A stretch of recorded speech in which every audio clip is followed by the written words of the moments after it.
Sometimes we forget why we're here. It's easy to fall off track. These help us remember. These battle scars don't look like they're faded, don't look like they're ever gone away. They ain't never gonna change. These battles. Growing up I had a dream, something no one else could see. Tell me what it means when your faith is falling beneath your knees and you can't breathe. Everything you see reminds you of what you're not or something you won't be. You gotta take what you're given, that's how we live it. Don't be mad at the system, it's simply how we've existed. I hear a lot of people talking like they politicians and choose to be an accountant because it's safe in a business. Not because they wanna do it, just because they heard it pays. And who the fuck wants to be poor knowing that's how we've been raised? Society is getting heavy, I can feel the weight. The pressure of success is like 100 million pounds of shame. And that's the reason I'm staying up late, trying to find a way to escape the stereotypes. This day and age is making me feel like the only way I'll be happy is getting signed to a label and making money through rapping. I wanna share my emotion because this world is attacking the very principle of life that lets the people be happy. If you don't have a reason to breathe, why even live? These battle scars are impressions of everything that it is. Don't look like they're faded, don't look like they're ever gone away. They ain't never gonna change. These battle scars don't look like they're faded, don't look like they're ever gone away. They ain't never gonna change. These battles. Now, if I had a voice that reached 100 million people, I'd tell them there's a reason that we're all created equal. Cause some decide to be great and some decide a sequel to an average person's life is simply what they want to be. So you make your decision, all I know is what I'm given won't define the life I lead or the way I dwell in existence. I've seen a greater image on the walls of where I'm living, and the words twisted and scripted remind me of something written. Faith is a gift that is given down to the people. If one believes it, one receives it. It's given if it is needed. Don't ever think you're trapped in a life that you never wanted. Your options are infinite, that's some mathematical logic. I'm not saying I'm a prophet, I'm speaking for what it's worth. These lyrics define my prayers and these battle scars on my church. Not saying I'm a prophet, I'm speaking for what it's worth. These lyrics define my prayers, these battle scars on my church. Scars don't look like they're faded, don't look like they're ever gone away. They ain't never gonna change. These battle scars don't look like they're faded, don't look like they're ever gone away. They ain't never gonna change.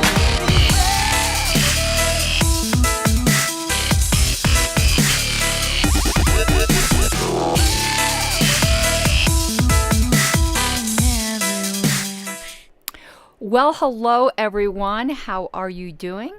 As usual, I hope you're doing well. I just noticed how long my hair is getting. I need a haircut so bad, but Wayne likes my hair better longer, so I'm trying to keep it that way, but I don't like it longer, and I definitely need a dye job. We're doing that next week. Wayne, I don't think Wayne's watching the show. If you're watching the show, Wayne, we're doing that next week. Wayne dyes my hair. But yeah, there's some roots that need to go. I was letting it grow out a bit. But I want to look nice for the Libertarian Party of New Hampshire. I'm their convention parliamentarian next weekend. So yeah, is it a week from today? I'll be their convention parliamentarian. And hello, JJ. And Fidalgo Files, no tea. At least I don't think so. I mean, there's a tiny bit of Michigan tea, but I'm not doing a whole show on that. But apparently they're claiming now that they don't have to have their counties send delegates.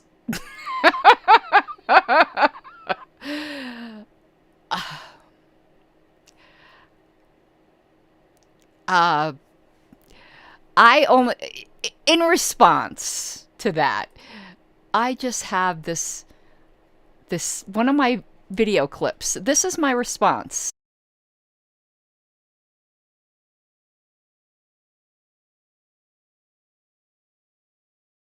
That's my response to Michigan. Certain people in Michigan saying the counties don't have to send delegates to a special convention. Wow. Okay, but today we're continuing with LP history.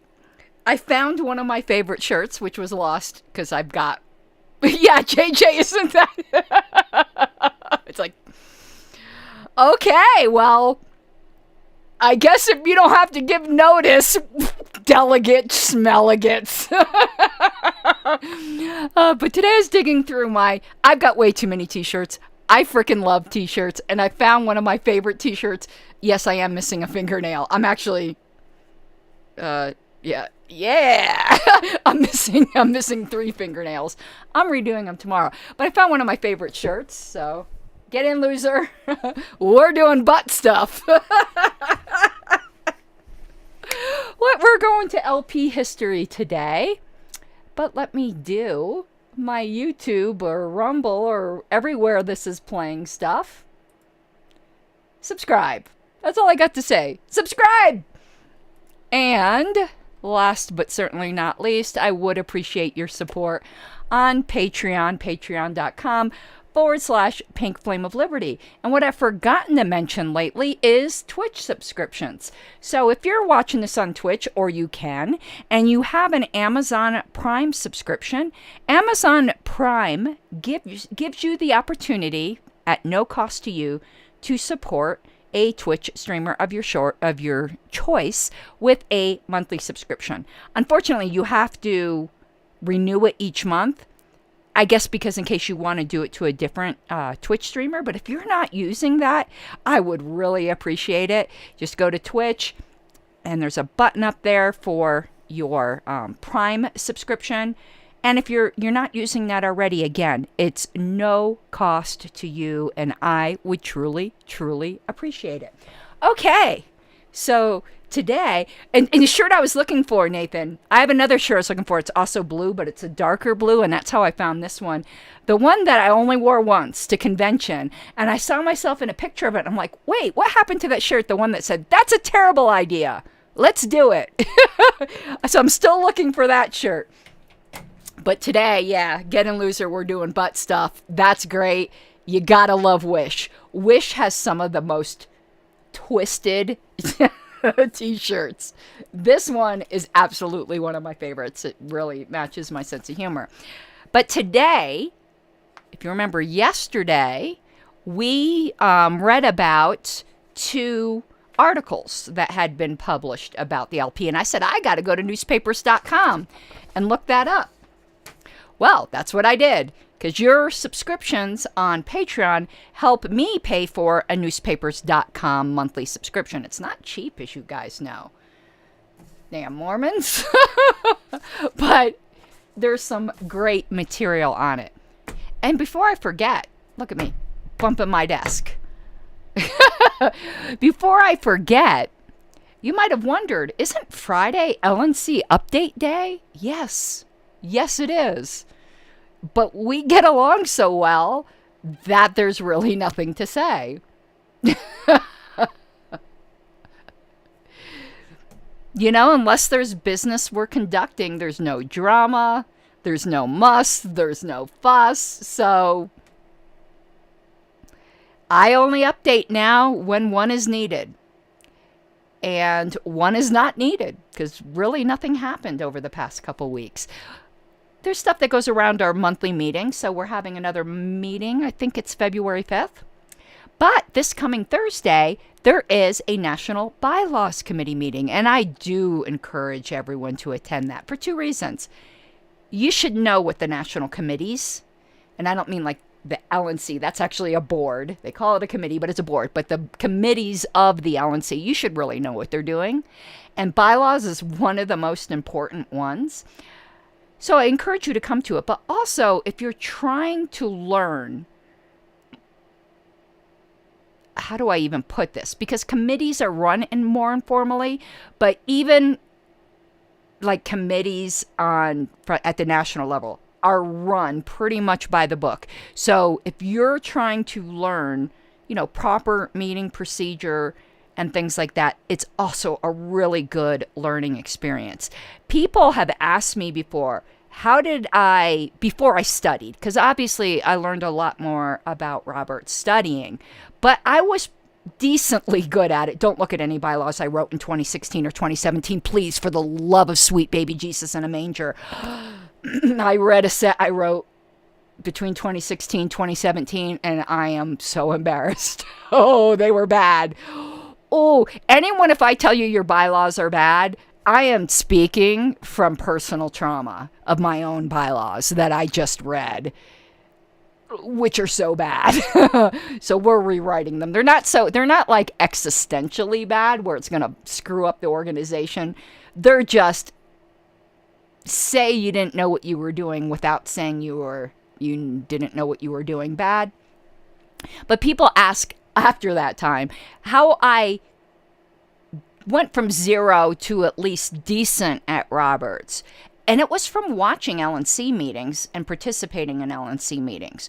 You will learn more from procedurally run meetings than you will from the book, in my opinion. And I know people have all kinds of feelings about Nick Sarwark, but he ran great meetings.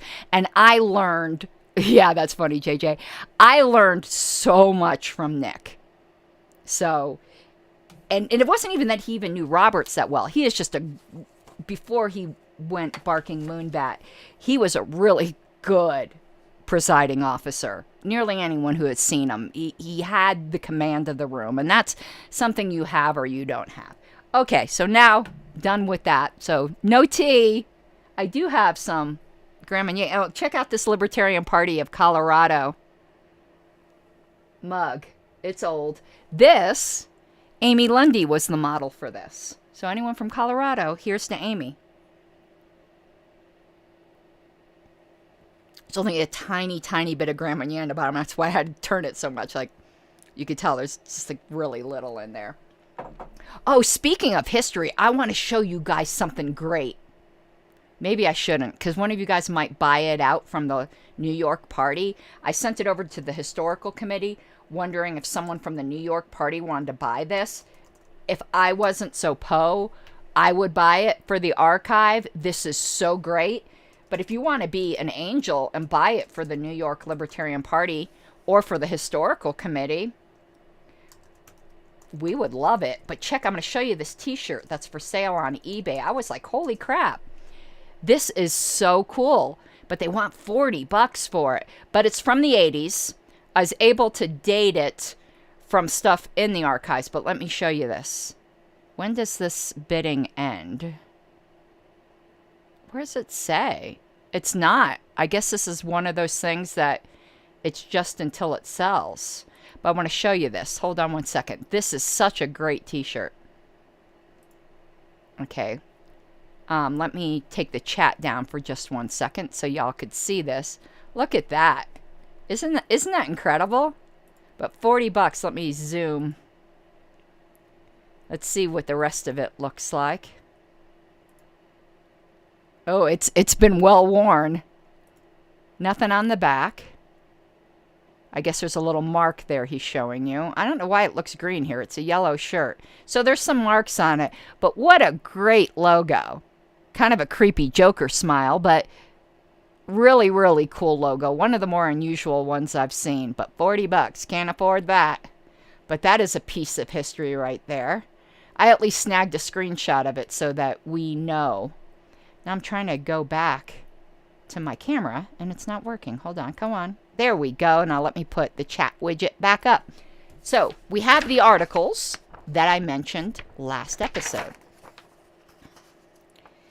And the first one we're going to do, it's the one I think is going to be more interesting. So we might save the next one for next time, because this is kind of long. And crap, I forgot what newspaper this is from, but it was a syndicated column.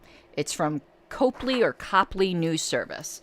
And we went over this a bit last time. If you remember, Noland, I think it was, or maybe it was Clark, said there was only one error in here, basically saying that Rothbardian anarcho-capitalism was like the Wild West. That was the only error. And then I said, not like there's anything wrong with that, but okay.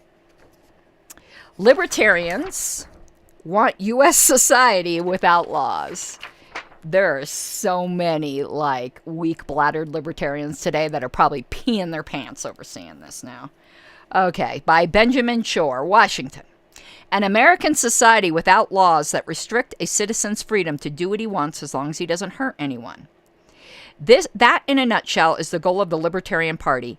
A tiny band of citizens fed up with what they see as the virtually total control, wouldn't it be virtual total control of their lives by layer upon layer of laws and regulations. That was quoted in full in the LP News, those two paragraphs. This rejection of big government is shared primarily by certain conservative theorists, but the party has also attracted liberals disillusioned with the proposal that bigger government with bigger budgets, my, what a big budget you have, That's what she said. can bring more happiness to more citizens. The party really exists. I'm glad you said that. We still do. At this moment, it is headquartered in San Francisco because that is where its current national chairman, Edward Crane, 31, works as an investment counselor. Crane says the party formed in 1971 in the Colorado living room of a disenchanted citizen. Why does he keep using the word citizen? It's grossing me out. Named David Nolan. It now has over 5,000 dues-paying members in 37 states. Largest percentages are in California and New York, and is headed for 6,000. By the way, you'll notice that the article took one side of the Great Formation debate. Where was the Libertarian Party formed? Was it formed in David Nolan's living room in Westminster, Colorado?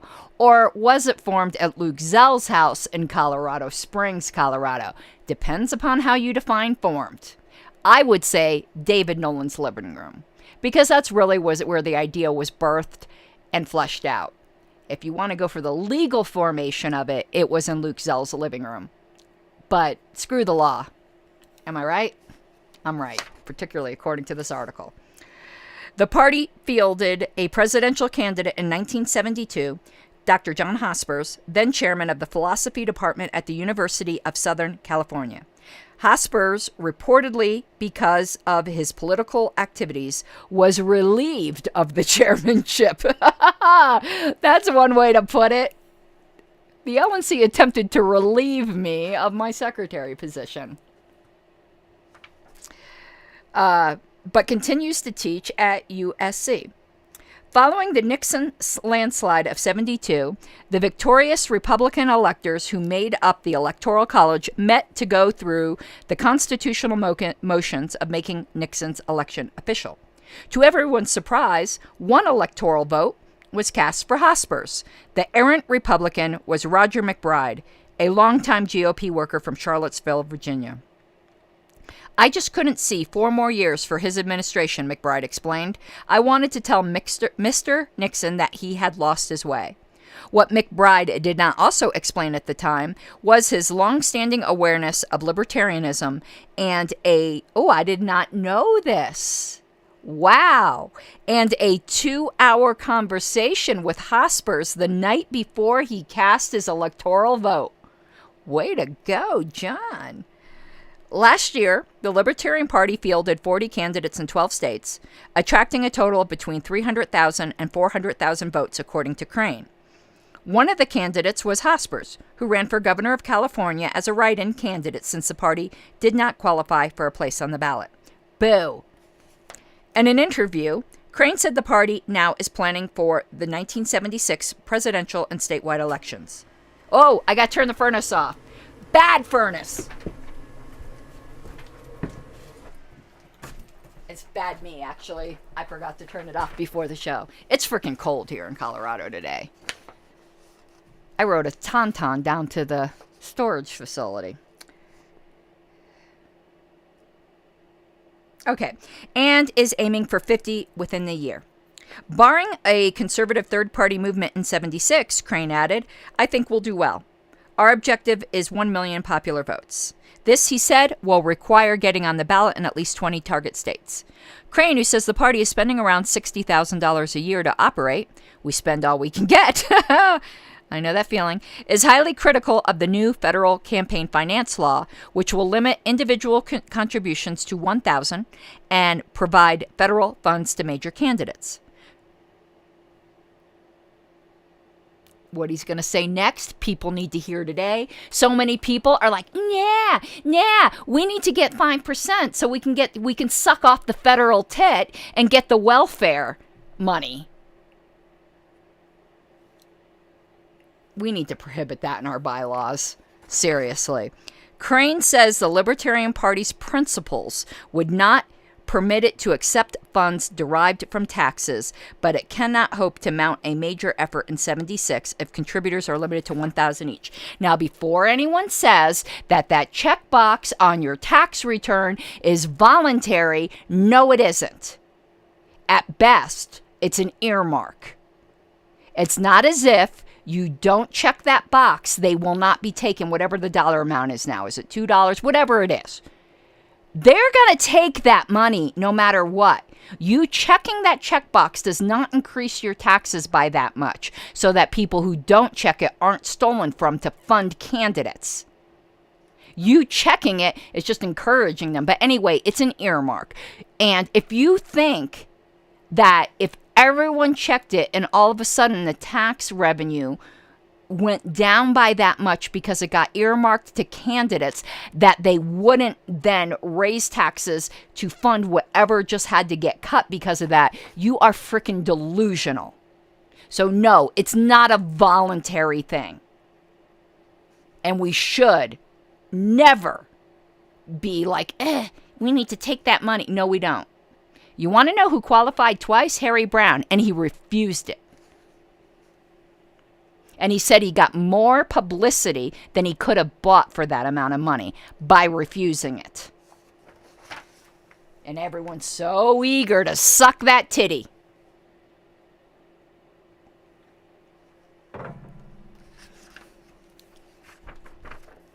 Accordingly, the party has,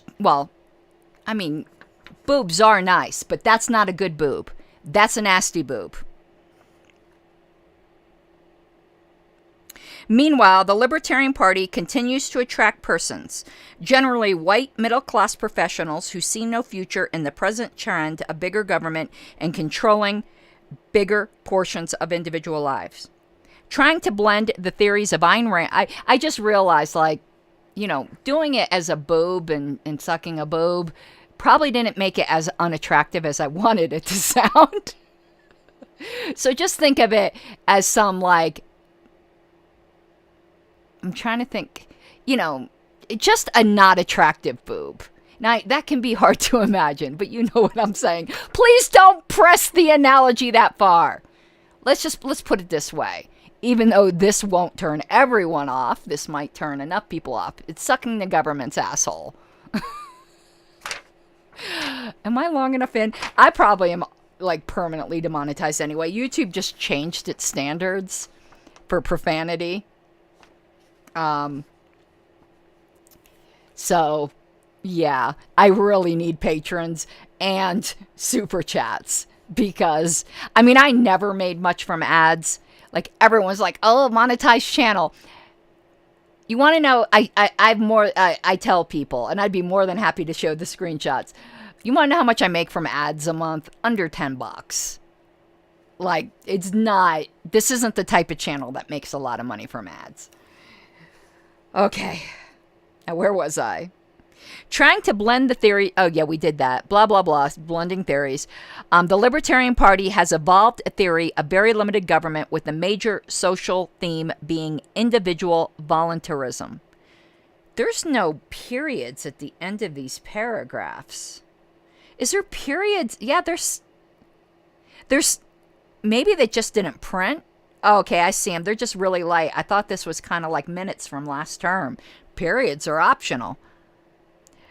But even modern libertarians are split. Hosper's calls for limited government, composed primarily of such institutions as police, courts, and maybe a little army. More radical libertarians, hey, how you doing? More radical libertarians, whose chief spokesman of the moment is Murray Rothbard, a professor of economics at the Brooklyn Polytechnic Institute, advocate no government structure at all, not even police or an army. Individual citizens would be armed and thereby assure their own liberty. That was the thing he got wrong. No, not everyone's going to be required to be armed, though I think a great many people would be. An armed society is a polite society, although many, and talking about being armed will get you demonetized from YouTube as well. Although many citizens would question the philosophy of undoing very rapidly what has been done in the name of democratic government, the Libertarian Party may find its rolls swelled by increasing numbers of Americans who no longer believe they can afford as much democratic freedom as the two major parties provide. Ah, that's fantastic. I like that. That closing sentence is good. There was something that just crossed my mind, and bloop, it went right out before I should. Oh, I remember now. We're almost done with the problem of political authority. I'm probably going to record another chapter of that tonight for Patreon.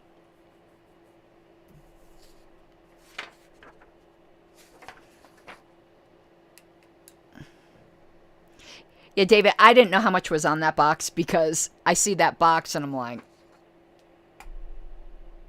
I don't want to be filling out this paperwork to begin with. And you're asking me to give welfare to political parties?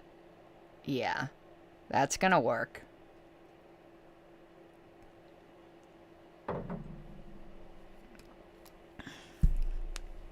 Second article. We are going to do both of them today. And then next LP History Show, we'll be moving on with LP News. That will not be tomorrow. There will not be a show tomorrow. Because tomorrow I have the LP Colorado Bylaws Committee. So there will not be a show tomorrow. Thank you very much for the super chat, Dave. I truly appreciate it. Things have been rough. I truly, truly appreciate it. I cannot tell you how much. Well, I just did tell you how much. Truly, truly. Okay, next article. And why didn't it come up on the screen? That's interesting. I'm looking at the chat, and it looks like my chat's not refreshing, because the last one there is the $5 for the tax returns, and that was a bunch of comments ago. I'm going to try removing the chat widget and then putting it back up to see if it refreshes. And I want to put Dave's last two comments on the screen that didn't appear. Just want to leave them up there so people could read them. It's about the federal tax checkoff, and that's part 1 of 2. Here's part 2 of 2. So the next article we're doing is 2 key Reagan aides join Libertarians. Okay. When we talked about this before, Ted, or was it Ned? Ned Hutchinson, I think it's Ned, was a key Reagan aide who was hired as executive director. But this says 2 key Reagan aides. So let's see who the others were. Sam Husbands left, and Ned Hutchinson. Is Ned in the middle? Because if he is, listen, I'm not making fun of short people, okay? I'm just saying, compared to these other 2 guys, he's a munchkin. Look at him in the middle there. It looks like a little kid with like an uncle and a father.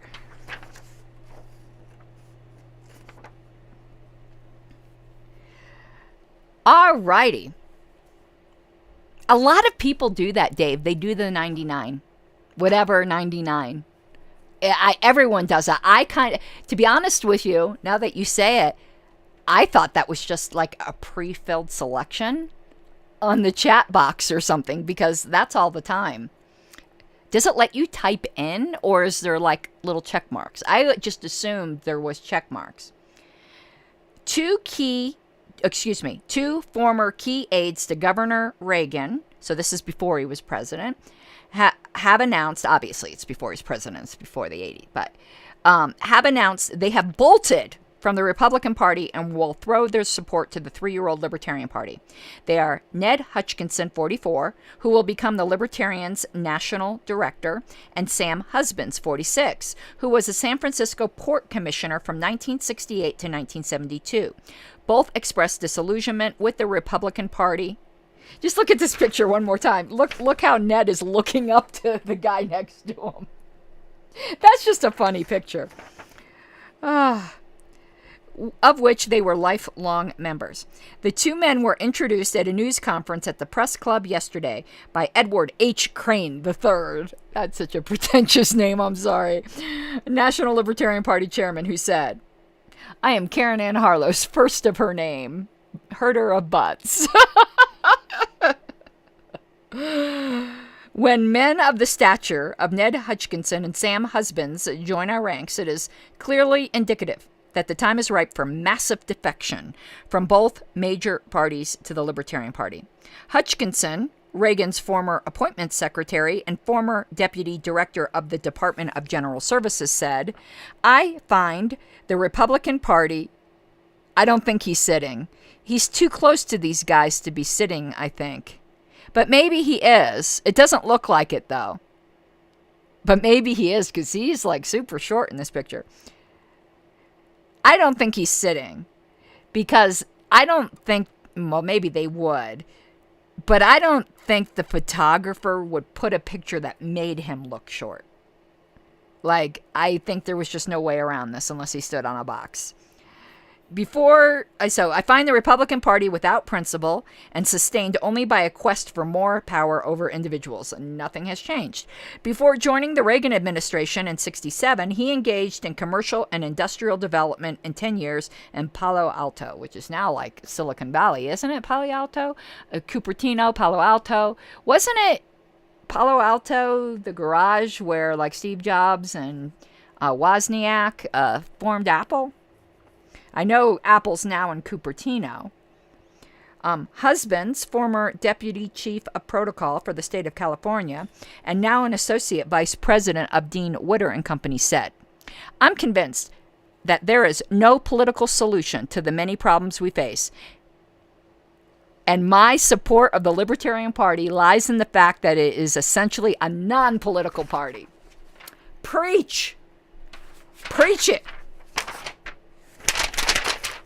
Bang my desk. It is trying to warn the American public that politicians have created our problems. Whatever typesetter did this article, like every third sentence, there's a letter that's like slightly raised, like a defective typewriter. Because, like, look at this. I want to show you, this is like so annoying. I don't know if you can see it. Like, right there, you can see politicians, the O is raised, and at the end of the sentence, the S is raised. It's like that, the whole article. It's quite distracting. The Libertarian Party, which was formed in 1971 and has national headquarters in San Francisco, has affiliated organizations in 40 states. Didn't the other article say less than 40? Hold on. They were printed within a month of each other.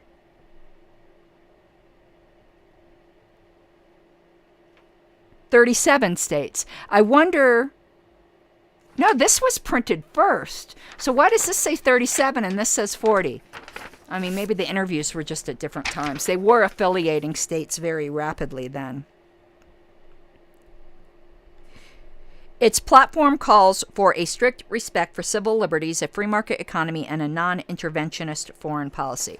Now, if you remember, in the surveys and LP News articles, at least in 74, 73, they did not use the word non-interventionist. They did use the term that's very frowned upon today of isolationist.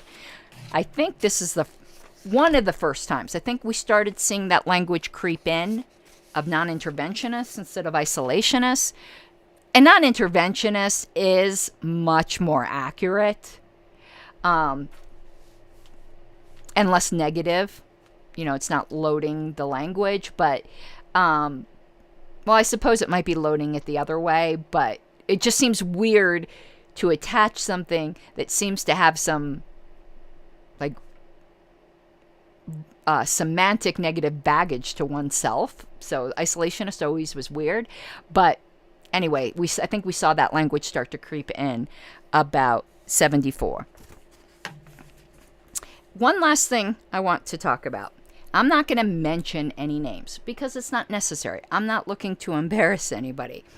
However, it just goes to show to me what a profound lack of institutional knowledge we sometimes have, even amongst activists.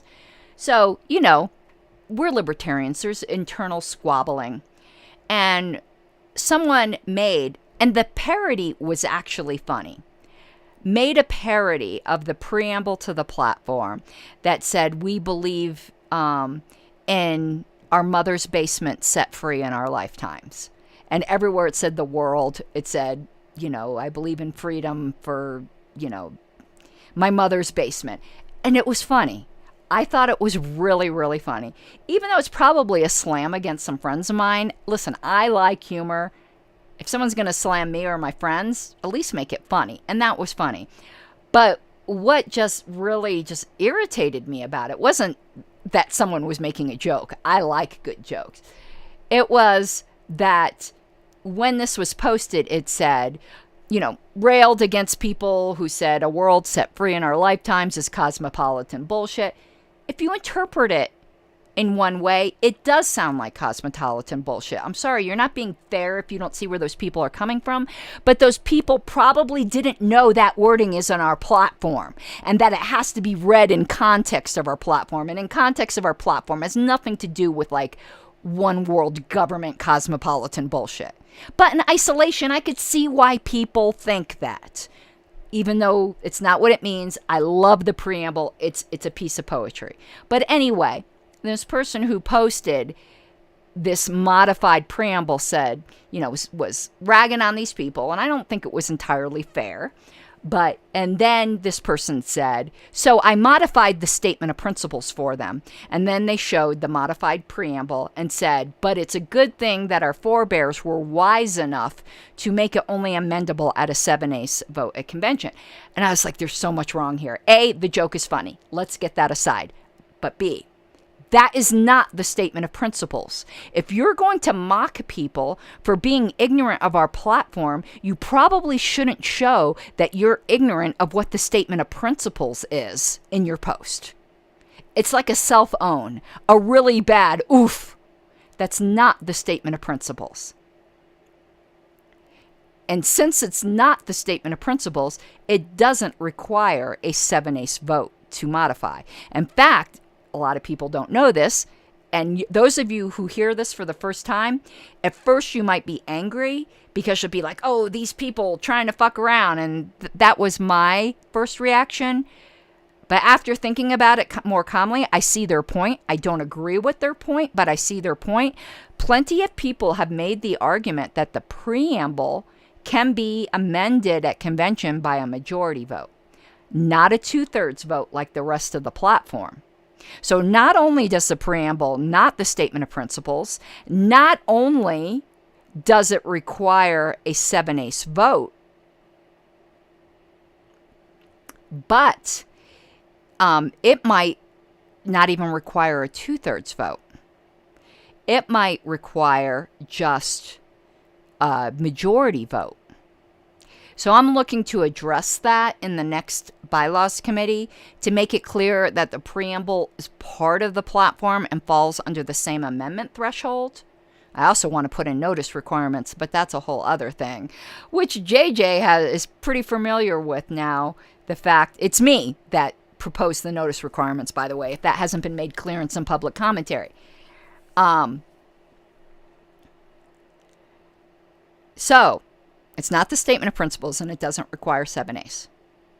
So when I pointed that out, this person then amended their post without saying they amended it, and that's a dirty edit, but then amended their post to say the preamble to the statement of principles, and still kept the 7/8 comment in there. It's not the preamble to the statement of principles. It's the preamble to the entire platform, which includes the statement of principles. It's not the preamble to the statement of principles, and it doesn't require 7/8.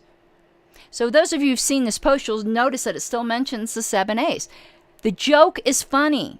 Don't take away from the joke by showing that you're just as ignorant, institutionally ignorant, of the structure of our platform and what is actually our principles. Now, don't get me wrong. I frickin' love the preamble. I think it's a work of poetry. It's much more poetically written than the Statement of Principles. The Statement of Principles is very ideologically dense, but it's written very dry. It's not written poetically, except for the first sentence. The first sentence is pure poetry. We, the members of the Libertarian Party, oppose the cult of the omnipotent state and defend the rights of the individuals. That is poetry. The rest of it's kind of dry. But the preamble itself is a beautiful piece of writing. So it shouldn't get mangled by a majority vote. You want to know what someone proposed to replace the preamble with? I think it was in 2018. They wanted to strike the entire preamble and put in that we want to keep Democrats out of your wallet and Republicans out of your bedroom. Great bumper sticker. They wanted to strike the preamble and put in that. That's as hideous as the Dr. Martin, Dr. King statue. That from some angles just, we'll leave that alone. It's ugly. It's ugly.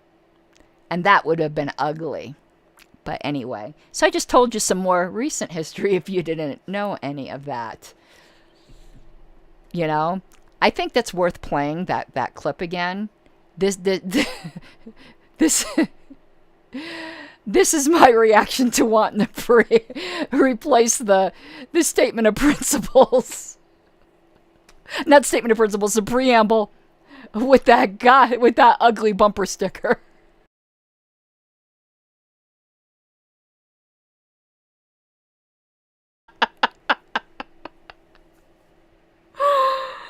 Oh, God.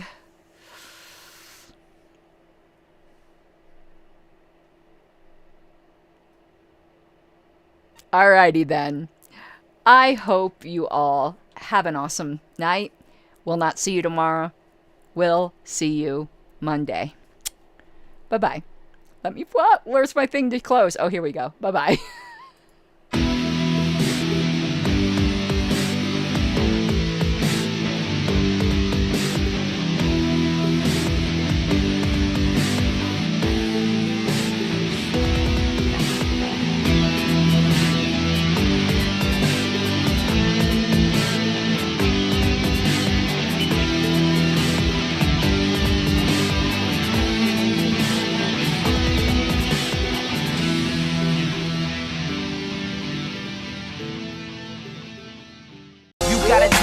Given, that's how we live it. Don't be mad at the system, it's simply how we've existed. I hear a lot of people talking like they politicians and choose to be an accountant because it's safe in a business, not because they want to